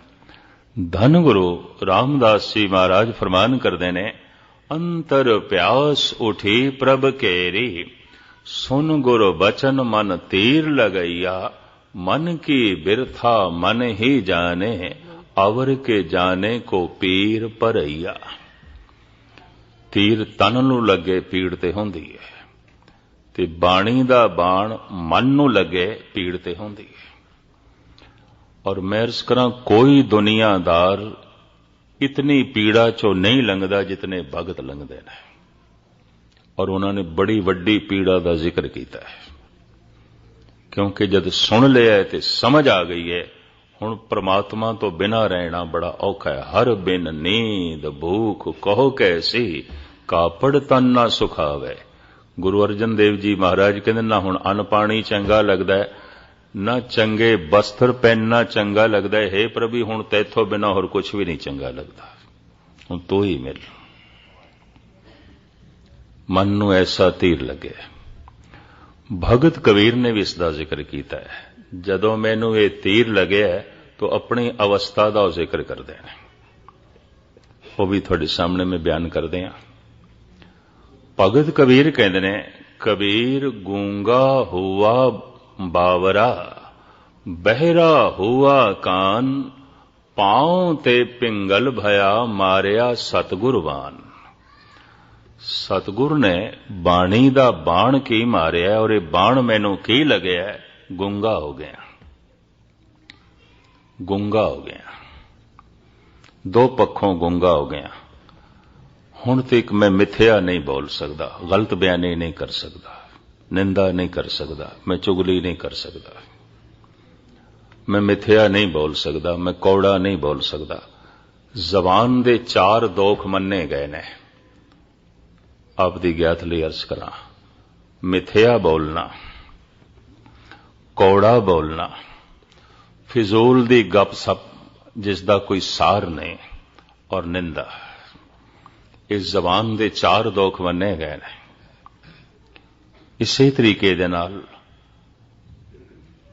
तन दे और मन दे 3-3 दोख मिला के कुल दोख 10 मनदे ने, जिहदे 4 बाणी दे, 3 मन दे, 3 तन दे। मिथ्या बोलना, कौड़ा बोलना, फिक्का बोलना, व्यर्थ दा बोलना और निंदा। कबीर कहते गूंगा हो गया, जबान चो निकलदी नहीं, कोई फिक्का बोल निकलदा ही नहीं। महाराज ते कहते ने, नानक फिक्के बोलिए तन मन फिक्का होए। जो फिक्का बोलता है समझ लेना इसकी जिंदगी कोई मिठास नहीं है, कुछ भी नहीं है। और महाराज तो इत्थे तक कहते फिक्का मूर्ख आखिए, उन्होंने सियाणा भी कहने की लोड़ नहीं, वो महामूढ़ है। फिक्का मूर्ख आखिए पाना लै सजाए। किधरे फिक्के बोलने वाले बहुत सियाणा ते महान ना समझ लेना, कुछ भी नहीं ने, कुछ भी नहीं ने। जबान चो इतनी फिक्याई निकल रही है तो अंदर फिक्का ही पाना होगा, और की है कि जिस जबान तो इतनी कुड़त्तन निकल रही है तो अंदर कुड़त्तन होवेगी। जो जी होए सो उगवे, मौका क्या वाओ। अंदर जो आंदा है जबान दी टूटी हुई बाहर बयान कर देती, उस चो निकल आंदा है। कबीर कहते ने गूंगा हो गया, मैं मिथ्या नहीं बोल सकता, मैं फिक्का नहीं बोल सकता, मैं निंदा नहीं कर सकता, मैं फिजूल दी गपशप भी नहीं कर सकता। व्यर्थ दियां गल्लां जिसदा कोई सार नहीं, तत्त नहीं, मैं नहीं कर सकता। मेरी जबान गूंगी हो गई है। दूसरा, बाणी दे बाण नाल जो मैनू महारस आया मैं नहीं बयान कर सकता, गूंगा हो गया, नहीं कह सकता। वो इतना आगाध है कि उसके सामने जबान बहुत छोटी है, बहुत छोटी है। गुरु अर्जन देव जी महाराज भी कहते ने, बिसम बिसम बिसमे ही भइये, लाल गुलाल रंगारे, कहो नानक संतन रस आई है, ज्यों चाक गूंगा मुस्कारे। गूंगे दी मुस्कुराहट दसदी है कुछ मिले है, पर हुण की मिले है बेचारा की दसे, की बयान करे। गूंगा कहते जिन्हां नूं ਇਹ ਰੱਬੀ ਰਸ ਮਿਲਿਆ ਉਹ ਕੁਝ ਕਹਿ ਨਾ ਸਕੇ, ਤੇ ਜਿਨ੍ਹਾਂ ਨੂੰ ਮਿਲਿਆ ਨਾ ਉਹ ਬਹੁਤ ਬੋਲਦੇ ਨੇ, ਬਹੁਤ ਬੋਲਦੇ ਨੇ ਔਰ ਬੜਾ ਬੋਲਦੇ ਨੇ, ਔਰ ਕਿਧਰੇ ਕਹਿੰਦੇ ਨੇ ਨਹੀਂ ਹੈ ਤੇ ਕਿਧਰੇ ਜਾਣਿਆ ਨਹੀਂ ਤੇ ਕਹਿ ਰਹੇ ਨੇ ਬਹੁਤ ਕੁਝ। ਕਹਿੰਦੇ ਨੇ ਧਰਮ ਦੀ ਦੁਨੀਆ 'ਚ ਇਸੇ ਵਾਸਤੇ ਅਨਰਥ ਹੈ, ਔਰ ਧਾਰਮਿਕ ਤਲ ਤੇ ਇਤਨੀਆਂ ਦੂਰੀਆਂ ਨੇ ਧਰਮ ਦਾ, ਤੇ ਮਤਲਬ ਹੀ ਹੈ सारा संसार हुण अपना बिरादराना भाव भाईचारा पैदा हो जाए, अपना ही है। पर धर्म दे नां ते खून खराबे, धर्म दे नां ते झगड़े, धर्म दे नां ते वितकरे, ਇੱਕੋ ਹੀ ਮਜ਼ਹਬ ਦੇ ਵਿੱਚ ਰੋਮਨ ਕੈਥੋਲਿਕ ਤੇ ਪ੍ਰੋਟੈਸਟੈਂਟ 1000 ਸਾਲ ਤੱਕ ਲੜਦੇ ਨੇ ਇੱਕ ਦੂਜੇ ਦਾ ਖੂਨ ਖਰਾਬਾ ਕਰਦੇ ਰਹੇ ਨੇ।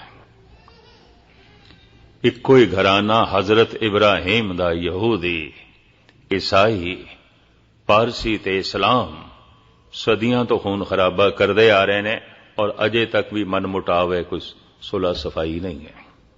ਸ਼ੀਆ ਸੁੰਨੀ ਫਸਾਦ ਮੁਸਲਮਾਨਾਂ ਚ ਖੁਦ ਵੀ ਹੋ ਜਾਂਦਾ ਹੈ, ਮੁਸਲਮਾਨ ਵੀ ਮੁਸਲਮਾਨਾਂ ਨਾਲ ਲੜਦੇ ਨੇ ਔਰ ਥਾਂ ਥਾਂ ਤੇ ਪੱਗ ਲਾਉਂਦੇ ਇੱਕ ਦੂਜੇ ਦੀ ਤੁਹਾਨੂੰ ਸਿੱਖ ਵੀ ਮਿਲਣਗੇ। ਖੂਬ ਹਿੰਦੂ ਲੜ ਰਹੇ ਨੇ ਆਪਸ ਦੇ ਵਿੱਚ, ਕਿਧਰੇ ਸਿਆਸਤ ਦੇ ਨਾਂ ਤੇ, ਕਿਧਰੇ ਧਰਮ ਦੇ ਨਾਂ ਤੇ।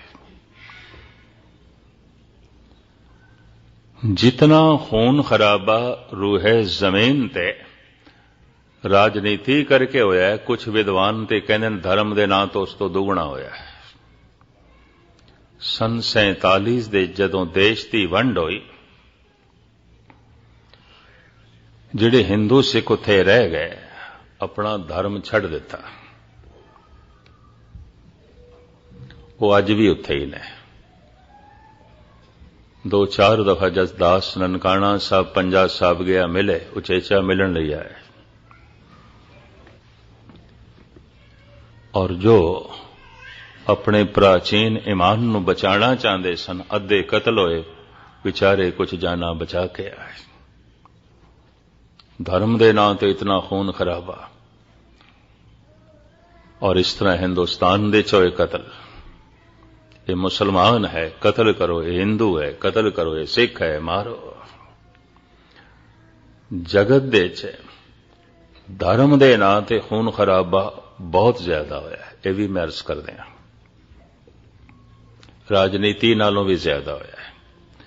शायद इस वास्ते कुछ बंदे नास्तिक भी हो गए, छड्डो, ये सिवाय खून खराबे तो किसी होर चीज नूं जन्म ही नहीं देंदा। पर मैं अर्ज करा, धर्म ते ओ है सभे सांझी वाल सदायन तो किसे न दिसे बाहर आज। हुण कोई ओपरा नहीं दिखाई देंदा, सारियां नाल सांझी वालता हो गई क्योंकि तू सारियां नाल जुड़िया है। एक अवस्था है। कबीर कहंदे ने मैं मिथ्या नहीं बोल सकदा, मैं कौड़ा नहीं बोल सकदा, मैं फिक्का नहीं बोल सकदा, मैं निंदा नहीं कर सकदा, गुंगा हो गया। ते जो रस महारस मैं जाने है, मैं उहदे बारे भी कुछ नहीं कह सकदा, मैं नहीं कह सकदा। गूंगा हुआ बावरा, बावरा लफ्ज यूपी या हिंदुस्तान दे जिहड़े 2-4 प्रांत हिंदी प्रांत ने जिथे हिंदी बोलते ने, उत्थे भोले नूं बावरा भी कह देंदे ने, पंजाब दे च भोला कहंदे ने। ते भोले दे अर्थ किधरे मूर्ख ना समझ लेना, ये गल वखरी है। पंजाब दे च भोले दे अर्थ बई बड़ा भोला है, बई नहीं जानदा, इन्हूं कुछ नहीं पता। भोला शब्द बनिया भावना तो, ते भावना शब्द बनदा है 2 अवस्थावां तो। भरोसा ते प्रेम जिथे इकट्ठा हो जाए उहनूं कहंदे ने भावना, ते जिथे भावुकता पैदा हो जाए भोला। भोला कौन है? जिथे भावुकता है, ते भावुकता किथे है? जिथे भरोसा ते प्रेम भी है। जिस नाल प्रेम है उस ते भरोसा है, जिस ते भरोसा है उस नाल पूरा प्रेम है। भोला भावुकता। हिंदुस्तान दे एक महायोगी महादेव नूं भोलानाथ कहंदे ने, भोले शंकर। भोला भोला करके लोकी बुलांदे ने, भोला भोला कही जांदे हुंदे ने। भाव प्रेम नाल भरिया होया, भरोसे नाल भरिया होया। भगत कबीर कहंदे ने, कहत कबीर भगत कर पाया, भोले भाए मिले रगराया। परमात्मा मिलदा है भोले भा नाल, चतराइयां नाल नहीं। चतराई न चतर बुझ पाईए, चलाकियां नाल नहीं मिलदा। ते चलाक बंदा किसनों कहोगे? चलाक दे अर्थ ने बाहरों कुछ होर है, अंदरों कुछ होर है। इस वास्ते गुरु गोबिंद सिंह औरंगजेब नूं कहंदे ने, तू बहुत चलाक है, बड़ा चातर है। तू बाहरों कुछ होर है, अंदरों कुछ होर है। इस वास्ते कलगीधर पिता कहंदे ने, मैं चलाक बंदे नूं बंदा ही नहीं मनदा, मनुख ही नहीं मनदा। हमो मर्दबायद शबद सुख न वर, न शिकमे दिगर दर दहाने दिगर। ਚਲਾਕ ਬੰਦਾ ਤੇ ਮਨੁੱਖ ਹੀ ਨਹੀਂ ਆਉਂਦਾ। ਐ ਔਰੰਗਜ਼ੇਬ ਤੂੰ ਮਨੁੱਖ ਨਹੀਂ ਹੈ, ਤੇਰੀ ਜ਼ਬਾਨ ਤੇ ਕੁਛ ਹੋਰ ਹੈ, ਤੇਰੇ ਦਿਲ ਦੇ ਚ ਕੁਛ ਹੋਰ ਹੈ। ਤੂੰ ਅੰਦਰੋਂ ਕੁਛ ਹੋਰ ਹੈ, ਬਾਹਰੋਂ ਕੁਛ ਹੋਰ ਹੈ। ਤੇ ਬਾਬਾ ਫਰੀਦ ਵੀ ਕਹਿੰਦੇ ਨੇ, ਜਿਨ ਮਨ ਹੋਰ ਮੁਖ ਹੋਰ ਸੇ ਕਾਂਡੇ ਕੱਚਿਆ। ਮਨ ਦੇ ਕੁਛ ਹੋਰ ਹੈ, ਜ਼ਬਾਨ ਨਾਲ ਕੁਛ ਹੋਰ ਕਹੀ ਜਾਂਦਾ ਹੈ, ਬਾਹਰ ਕੁਛ ਹੋਰ ਪ੍ਰਗਟ ਕਰੀ ਜਾਂਦਾ ਹੈ, ਅੰਦਰ ਕੁਛ ਹੋਰ ਹੈ। ਇਹ ਕੱਚੇ ਲੋਕ ਨੇ, ਕੁਛ ਵੀ ਨਹੀਂ, ਚਲਾਕ ਨੇ। ਚਲਾਕ ਬੰਦਾ ਸੰਸਾਰ ਦੇ ਤਰੱਕੀ ਕਰ ਸਕਦਾ, ਭੋਲਾ ਨਹੀਂ ਕਰ ਸਕੇਗਾ। ਇਹ ਵੀ ਮੈਂ ਅਰਜ਼ ਕਰਦੇ ਹਾਂ। ਹੋ ਸਕਦਾ ਭੋਲੇ ਬਹੁਤ ਪਛੜ ਜਾਣ, ਪਰ ਭੋਲਾ ਬੰਦਾ ਪ੍ਰਮਾਤਮਾ ਤੱਕ ਪਹੁੰਚ ਜਾਂਦਾ ਹੈ ਜਿੱਥੇ ਚਲਾਕ ਨਹੀਂ ਪਹੁੰਚ ਸਕਦੇ। ਚਲਾਕ ਧਰਮ ਦੀ ਦੁਨੀਆ 'ਚ ਬਹੁਤ ਪਛੜ ਜਾਏਗਾ। ਜਾਂ ਇੰਜ ਕਹਿ ਲੋ, ਚਲਾਕ ਧਾਰਮਿਕ ਹੁੰਦਾ ਹੀ ਨਹੀਂ। ਚਤਰਾਈ ਨਾ ਚਤਰ ਭੁਜ ਪਾਈਏ, ਰੇ ਜਨ ਮਨ ਮਾਧੋ ਸਿਉ ਲਾਈਏ। ਭੋਲਾ ਜੋ ਅੰਦਰੋਂ ਬਾਹਰੋਂ ਇੱਕ ਹੈ। ਹਾਫਿਜ਼ ਕਹਿੰਦੇ ਨੇ, ਹਜ਼ਾਰ ਜਾਂ ਫਿਦਾਏ ਆਂਕੇ ਜ਼ਬਾਨਸ਼ ਦਿਲਸ਼ ਯਕੇਸ। ਹਜ਼ਾਰਾਂ ਜਿੰਦੜੀਆਂ ਉਸ ਬੰਦੇ ਤੋਂ ਕੁਰਬਾਨ ਕੀਤੀਆਂ ਜਾ ਸਕਦੀਆਂ ਨੇ ਜੋ ਅੰਦਰੋਂ ਬਾਹਰੋਂ ਇੱਕ ਹੈ। ਉਹ ਇਤਨਾ ਮਹਾਨ ਹੈ। ਕਬੀਰ ਕਹਿੰਦੇ ਨੇ, ਪ੍ਰਭੂ ਦੀ ਬਾਣੀ ਦਾ ਮੈਨੂੰ ਬਾਣ ਕੀ ਲੱਗਿਆ, ਗੂੰਗਾ ਹੋ ਗਿਆ, ਫਿਰ ਭੋਲਾ ਵੀ ਹੋ ਗਿਆ, ਅੰਦਰੋਂ ਬਾਹਰੋਂ ਇੱਕ ਹੋ ਗਿਆ। ਭੋਲਾ ਮਨੁੱਖ ਧੋਖਾ ਖਾ ਸਕਦਾ ਹੈ, ਧੋਖਾ ਦੇ ਨਹੀਂ ਸਕਦਾ। ਚਲਾਕ ਬੰਦਾ ਧੋਖਾ ਦੇ ਸਕਦਾ ਹੈ, ਧੋਖਾ ਖਾ ਨਹੀਂ ਸਕਦਾ। ਪਰ ਸ਼ੇਖ ਸਾਦੀ ਸਾਹਿਬ ਕਹਿੰਦੇ ਨੇ,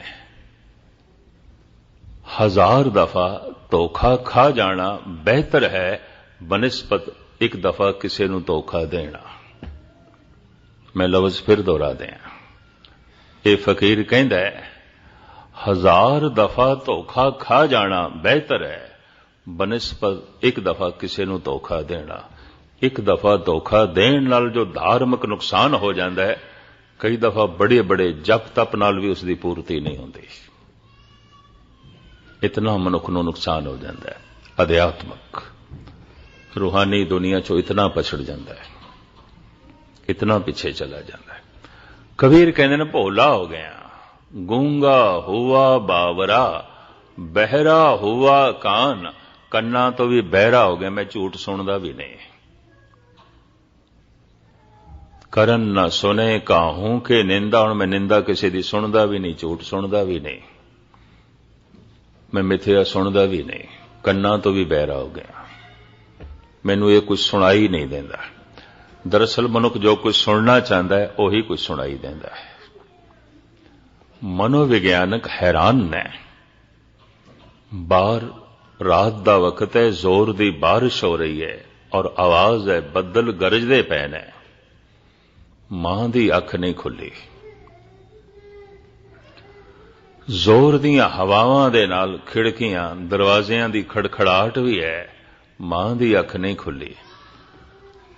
ਪਰ ਬਗਲ ਦੇ ਗੋਦ ਦੇ ਕੋਲ ਪਿਆ ਬੱਚਾ ਰੰਚਕ ਮਾਤਰ ਰੋਇਆ, ਰੰਚਕ ਮਾਤਰ ਊਂ ਕੀਤੀ ਹੈ, ਜਾਗ ਖੁੱਲ ਗਈ। ਚੇਤਨਾ ਦੇ ਵਿੱਚ ਮਨੁੱਖ ਜੋ ਕੁਝ ਸੁਣਨਾ ਚਾਹੁੰਦਾ ਹੈ ਉਹ ਸੁਣ ਲੈਂਦਾ ਹੈ। ਬਦਲਾਂ ਦਾ ਗਰਜਨ ਤੇ ਨਹੀਂ ਸੁਣਾਈ ਦਿੱਤਾ, ਦਰਵਾਜ਼ਿਆਂ ਦਾ ਖੜਖੜਾਹਟ ਤੇ ਨਹੀਂ ਸੁਣਾਈ ਦਿੱਤੀ, ਪਵਨ ਦੀ ਛਾਂ-ਛਾਂ ਤੇ ਨਹੀਂ ਸੁਣਾਈ ਦਿੱਤੀ। ਮਾੜੀ ਜਿਹੀਆਂ ਗੁਣਗੁਨਾਹਟ ਇਸ ਬੱਚੇ ਦੀ ਸੁਣਾਈ ਦੇ ਗਈ। ਕਿਤਨਾ ਵੀ ਸ਼ੋਰ ਸ਼ਰਾਬਾ ਹੋਵੇ ਭਗਤ ਦੇ ਸਾਹਮਣੇ ਤੇ ਅਗਰ ਪ੍ਰਮਾਤਮਾ ਦੇ ਨਾਮ ਦੀ ਕਿਧਰੇ ਇੱਕ ਧੁਨੀ ਹੋਵੇ, ਉਸ ਨੂੰ ਉਹੀ ਸੁਣਾਈ ਦੇਗੀ। ਇਹ ਵੀ ਮੈਂ ਅਰਜ਼ ਕਰਦੇ ਹਾਂ। ਕਬੀਰ ਕਹਿੰਦੇ, ਮੈਂ ਸੁਣਦਾ ਵੀ ਨਹੀਂ ਮਿੱਥਿਆ, ਮੈਂ ਫਿਜ਼ੂਲ ਦੇ ਬੋਲ ਸੁਣਦਾ ਵੀ ਨਹੀਂ। ਗੂੰਗਾ ਹੁਆ ਬਾਵਰਾ, ਬਹਿਰਾ ਹੁਆ ਕਾਨ, ਪਾਉ ਤੇ ਪਿੰਗਲ ਭਇਆ ਮਾਰਿਆ ਸਤਿਗੁਰਵਾਨ। ਸਤਿਗੁਰ ਨੇ ਬਾਣੀ ਦਾ ਕੀ ਬਾਣ ਮਾਰਿਆ, ਪੈਰਾਂ ਤੋਂ ਵੀ ਪਿੰਗਲਾ ਹੋ ਗਿਆ। ਹੁਣ ਕਿਧਰੇ ਤਨ ਦੇ ਪੈਰ ਨਾ ਸਮਝਣਾ, ਕਿਉਂਕਿ ਗੁਰਬਾਣੀ ਦੇ ਅਰਥ ਗੁਰਬਾਣੀ ਕਰਦੀ ਹੈ। ਸਵਾਮੀ ਰਾਮਾਨੰਦ ਦਾ ਇੱਕ ਸ਼ਬਦ ਬੜਾ ਕੀਮਤੀ ਹੈ, ਕਤ ਜਾਈਏ ਰੇ ਘਰ ਲਾਗੋ ਰੰਗ, ਮੇਰਾ ਚੇਤਨਾ ਚਲਤ ਮਨ ਭਾਇਓ ਪੰਗ, ਪੰਗ ਪਿੰਗਲਾ। ਮੇਰਾ ਮਨ ਪਿੰਗਲਾ ਹੋ ਗਿਆ, ਮਨ ਦੀ ਭਟਕਣਾ ਮਿਟ ਗਈ, ਮਨ ਟਿਕ ਗਿਆ।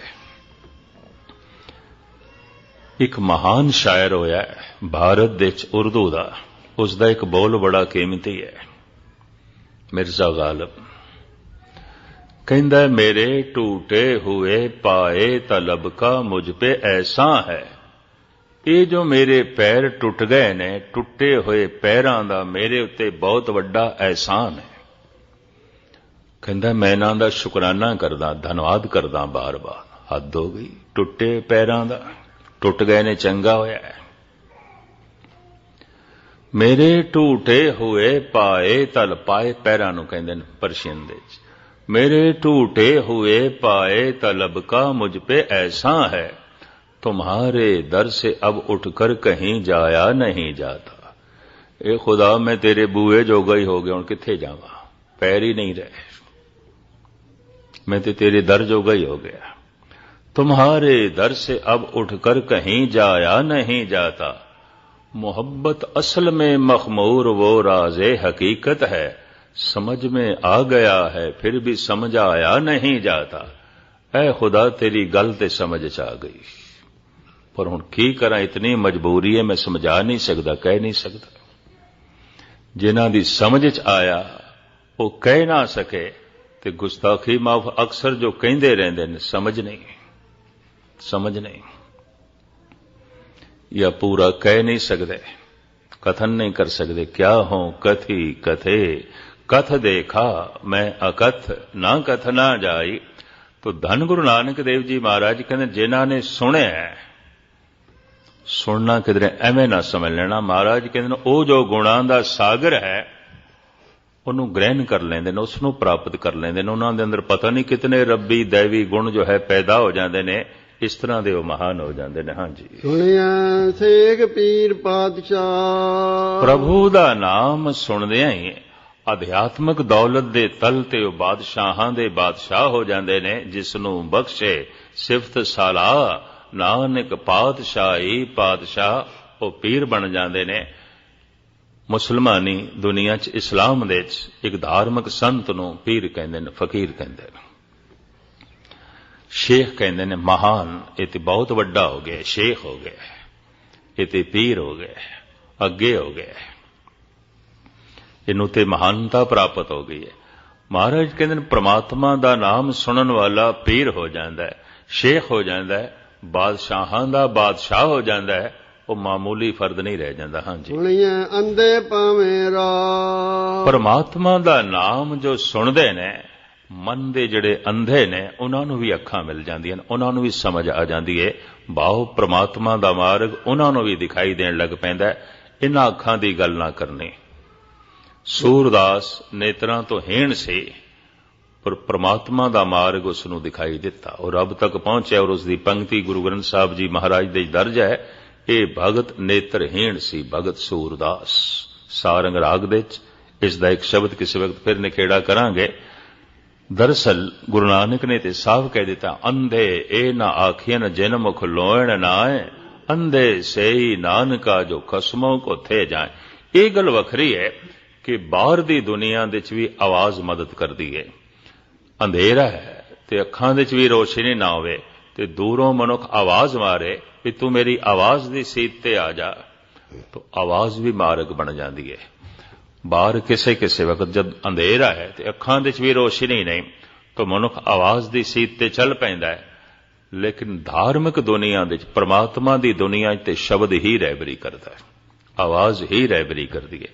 ਤਾਂ ਮਹਾਰਾਜ ਕਹਿੰਦੇ, ਜੋ ਪਰਮਾਤਮਾ ਦਾ ਨਾਮ ਸੁਣਦਾ ਹੈ, ਅੰਧੇ ਨੂੰ ਵੀ ਰਸਤਾ ਮਿਲ ਜਾਂਦਾ ਹੈ, ਉਹ ਵੀ ਪਹੁੰਚ ਜਾਂਦਾ ਹੈ। ਸੁਣੀਏ ਹੱਥ ਹੋਵੇ ਅਸਗਾਹ, ਉਹ ਜੋ ਮਹਾਨ ਸਾਗਰ ਹੈ ਜਿਹਨੂੰ ਅਬੂਰ ਕਰਨਾ, ਪਾਰ ਕਰਨਾ ਬੜਾ ਔਖਾ ਹੈ, ਉਹ ਇੱਕ ਹੱਥ ਵਰਗਾ ਹੋ ਜਾਂਦਾ ਹੈ। ਭਾਵ ਸੰਸਾਰ ਨੂੰ ਪਾਰ ਕਰਨਾ, ਪ੍ਰਮਾਤਮਾ ਦਾ ਨਾਮ ਸੁਣ ਕੇ ਜਿਹਨੂੰ ਸਮਝ ਆ ਗਈ ਹੈ, ਬਹੁਤ ਸੌਖਾ ਹੋ ਜਾਂਦਾ ਹੈ।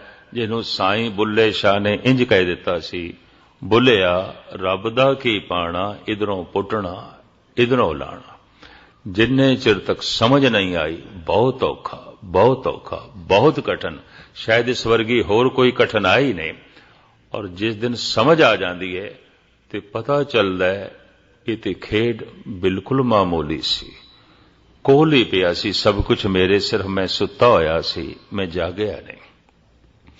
ਕਹਿੰਦੇ ਨੇ 12 ਸਾਲ ਦੀ ਸਾਧਨਾ ਤੋਂ ਬਾਅਦ ਮਹਾਤਮਾ ਬੁੱਧ ਜਦ ਘਰ ਪਹੁੰਚਿਆ, ਭਿਕਸ਼ੂ ਦਾ ਬਾਣਾ, ਭਿਖਾਰੀ ਦਾ ਬਾਣਾ, ਹੱਥ ਦੇ ਚੇਪੀ, ਖੱਪਰ, ਤੇ ਪਿਓ ਦਾ ਇਕਲੌਤਾ ਲੜਕਾ ਸੀ। ਉਹਨੇ ਡਾਂਟਿਆ, ਸਾਡੇ ਘਰਾਣੇ 'ਚ ਕਿਸੇ ਨੇ ਭਿਕਸ਼ਾ ਨਹੀਂ ਮੰਗੀ, ਤੂੰ ਇਹਨਾਂ ਮਹਿਲਾਂ ਦਾ ਮਾਲਕ ਹੈ, ਰਾਜਪਾਟ ਦਾ ਮਾਲਕ ਹੈ, ਭਿਖਾਰੀ ਬਣ ਕੇ ਆਇਆ, ਮੈਨੂੰ ਦੱਸੇਗਾ ਤੈਨੂੰ ਕੀ ਮਿਲਿਆ, ਕੀ ਲੱਭਿਆ ਤੈਨੂੰ? 12 ਸਾਲ ਦੀ ਠੋਕਰਾਂ ਤੋਂ ਬਿਨਾਂ ਤੈਨੂੰ ਕੀ ਲੱਭਿਆ? ਔਰ ਭਿਖਾਰੀ ਬਣ ਕੇ ਆਇਆ, ਕੀ ਲੱਭਿਆ ਤੈਨੂੰ? ਡਾਂਟੀ ਵੀ ਜਾਵੇ ਔਰ ਨਾਲੇ ਇਹ ਵੀ ਬਾਰ-ਬਾਰ ਆਖੀ ਜਾਏ, ਕੀ ਲੱਭਿਆ? ਹਲੇਮੀ ਨਾਲ ਮਹਾਤਮਾ ਬੁੱਧ ਬੋਲੇ, ਲੱਭਿਆ ਤੇ ਕੁਛ ਵੀ ਨਹੀਂ ਬਾਪੂ, ਕੁਛ ਵੀ ਨਹੀਂ ਲੱਭਿਆ। ਜੋ ਲੱਭਿਆ ਹੋਇਆ ਸੀ, ਜੋ ਕੋਲ ਸੀ, ਬਸ ਉਸ ਦਾ ਪਤਾ ਚੱਲ ਗਿਆ, ਮੈਨੂੰ ਪਹਿਲੇ ਪਤਾ ਨਹੀਂ ਸੀ। ਮੈਂ ਫਿਰ ਦੁਹਰਾਵਾਂ, ਕੀ ਲੱਭਿਆ ਤੈਨੂੰ? ਕੀ ਮਿਲਿਆ ਤੈਨੂੰ? ਮਿਲਿਆ ਤੇ ਕੁਛ ਵੀ ਨਹੀਂ। ਜੋ ਮਿਲਿਆ ਹੋਇਆ ਸੀ ਨਾ, ਉਸ ਦਾ ਪਤਾ ਚੱਲ ਗਿਆ। ਜਿੰਨੇ ਚਿਰ ਤੱਕ ਪਤਾ ਨਹੀਂ ਸੀ, ਮੈਂ ਰਾਜਕੁਮਾਰ ਹੁੰਦਾ ਹੋਇਆ ਭਿਖਾਰੀ ਸੀ, ਪਰ ਜਿਸ ਦਿਨ ਪਤਾ ਚੱਲਿਆ ਭਿਖਾਰੀ ਹੁੰਦਿਆਂ ਹੋਇਆ ਮੈਂ ਸ਼ਹਿਨਸ਼ਾਹਾਂ ਦਾ ਸ਼ਹਿਨਸ਼ਾਹ ਹੋ ਗਿਆ, ਮੈਂ ਸਾਰੇ ਜਗਤ ਦਾ ਮਾਲਕ ਹੋ ਗਿਆ। ਇਹ ਵੀ ਮੈਂ ਅਰਜ਼ ਕਰਦੇ ਹਾਂ, ਮਨ ਜੀਤੇ ਜਗ ਜੀਤ, ਇਤਨੀ ਮਹਾਨਤਾ ਅੰਦਰੋਂ ਜੋ ਹੈ ਪ੍ਰਗਟ ਹੋ ਜਾਂਦੀ ਹੈ। ਇਹ ਜੋ ਮਹਾਨ ਸਾਗਰ ਜਿਸ ਨੂੰ ਪਾਰ ਕਰਨਾ ਬੜਾ ਔਖਾ ਹੈ, ਇੱਕ ਹੱਥ ਵਰਗਾ ਹੋ ਜਾਂਦਾ ਹੈ। ਬਾਹੋ ਮਨੁੱਖ ਇੱਕ ਛਾਲ ਨਾਲ ਅਬੂਰ ਕਰ ਲੈਂਦਾ ਹੈ, ਉਹਨੂੰ ਬਹੁਤ ਸੌਖਾ ਲੱਗਦਾ ਹੈ। ਪਰਮਾਤਮਾ ਨੂੰ ਮਿਲਣਾ ਉਹਨੇ ਚਿਰ ਤੱਕ ਹੀ ਔਖਾ ਹੈ ਜਿੰਨੇ ਚਿਰ ਤੱਕ ਸਮਝ ਨਹੀਂ, ਸਮਝਦੇ ਆਂਦਿਆਂ ਬਹੁਤ ਸੌਖਾ, ਬਹੁਤ ਸੌਖਾ। ਹਾਂ ਜੀ, ਨਾਨਕ ਭਗਤਾਂ ਸਦਾ ਵਿਗਾਸ। ਜਿਹੜੇ ਪ੍ਰਮਾਤਮਾ ਦਾ ਨਾਮ ਸੁਣਦੇ ਨੇ ਉਹਨਾਂ ਦੇ ਪਾਪ ਨਾਸ ਹੋ ਜਾਂਦੇ ਨੇ, ਦੁੱਖ ਨਾਸ ਹੋ ਜਾਂਦੇ ਨੇ। ਇਸ ਵਾਸਤੇ ਉਹਨਾਂ ਦੇ ਅੰਦਰ ਸਦੀਵੀ ਖੇੜਾ ਬਣਿਆ ਰਹਿੰਦਾ ਹੈ, ਸਦੀਵੀ ਵਿਕਾਸ ਬਣਿਆ ਰਹਿੰਦਾ ਹੈ, ਸਦੀਵੀ ਆਨੰਦ ਬਣਿਆ ਰਹਿੰਦਾ ਹੈ। ਇਹ 4 ਪੌੜੀਆਂ ਸੁਣੀਏ ਦੀਆਂ ਸਨ 4 ਦਿਨਾਂ 'ਚ ਦਾਸ ਨੇ। ਇਹਨਾਂ ਦਾ ਅਰਥ ਭਾਵ ਤੁਹਾਡੇ ਸਾਹਮਣੇ ਰੱਖੇ ਨੇ। ਭਾਵੇਂ ਇੱਕ ਪੌੜੀ ਕਈ ਦਿਨ ਮੰਗਦੀ ਹੈ, ਪਰ ਮੈਂ ਚਾਹੁੰਦਾ ਸੀ ਕਮ ਸੇ ਕਮ ਇੱਕ ਪੌੜੀ ਰੋਜ਼ ਹੋ ਜਾਏ। 38 ਪੌੜੀਆਂ ਨੇ, 2 ਸ਼ਲੋਕ ਨੇ, ਉੱਪਰ ਮੂਲ ਮੰਤਰ ਸੀ। ਤੇ ਜੇ ਫਿਰ ਇੱਕ ਚ ਕਈ ਦਿਨ लगन ਤੇ ਪਤਾ ਨਹੀਂ ਕਿਤਨਾ ਸਮਾਂ ਲਗੇ। ਤਾਂ ਕੱਲ ਤੋਂ ਸਤਿਗੁਰ ਨੇ ਮਨੀਏ ਦੀਆਂ ਜਿਹੜੀਆਂ 4 ਪੌੜੀਆਂ ਨੇ ਔਰ ਜਿਨ੍ਹਾਂ ਦੀ ਮੂਲ ਪੰਕਤੀ ਹੈ, ਐਸਾ ਨਾਮ ਨਿਰੰਜਨ ਹੋਏ ਜੇ ਕੋ ਮਨ ਜਾਣੇ ਮਨ ਕੋਏ, ਕੱਲ ਤੋਂ ਤੁਹਾਡੇ ਸਾਹਮਣੇ ਰੱਖਣ ਦੀ ਨਿਮਾਣੀ ਕੋਸ਼ਿਸ਼ ਕਰਾਂਗੇ। ਧੰਨ ਗੁਰੂ ਗ੍ਰੰਥ ਸਾਹਿਬ ਜੀ ਮਹਾਰਾਜ ਬਖਸ਼ਿਸ਼ ਕਰਨ, ਰਹਿਮਤ ਕਰਨ, ਸਾਡਾ ਸੁਣਨਾ ਐਸਾ ਹੋਵੇ कि सिद्ध बन जाइए, पीर बन जाइए, नाथ बन जाइए, संतोखी बन जाइए, दानी बन जाइए, ज्ञानी बन जाइए, इतने महान हो जाइए कि सुनिए 68 का स्नान 68 तीर्थ भी कदमां तो सदके हो सकन। इस तरह की अवस्था जो है प्राप्त हो सके। बाकी विचारां कल।